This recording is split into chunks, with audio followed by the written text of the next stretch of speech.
తిరుపతి తొక్కిసలాటకు ముమ్మాటికి ప్రభుత్వ నిర్లక్ష్యమే కారణమని మాజీ పార్లమెంటు సభ్యులు జీవి హర్షకుమార్ అన్నారు. ఈ సంఘటనలో దేవస్థానం చైర్మన్ ఈవో అదనపు ఈవోలపై క్రిమినల్ కేసులు నమోదు చేయాలని, లేకుంటే తాను కోర్టును ఆశ్రయించి పిల్ వేస్తానని హెచ్చరించారు. తూర్పుగోదావరి జిల్లా రాజమండ్రి రాజీవ్ గాంధీ డిగ్రీ కళాశాలలో ఆయన ఏర్పాటు చేసిన సమావేశంలో ఆయన మాట్లాడారు.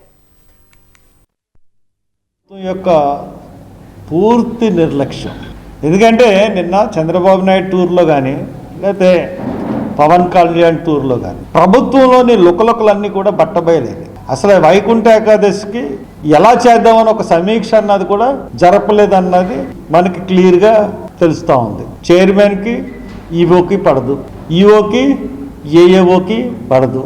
వీళ్ళు ముగ్గురు మెయిన్ అయితే వీళ్ళు ముగ్గురిని మానేసి టెక్నాలజీ మీద చర్యలు తీసుకున్నారు. అసలు బాధ్యత ఎవరిది?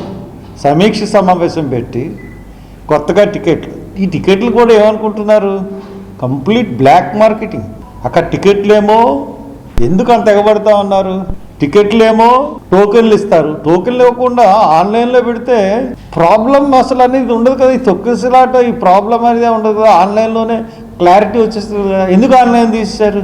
బ్లాక్ మార్కెట్ జరిపించాలని. ఈ ఇన్సిడెంట్ ప్రభుత్వం యొక్క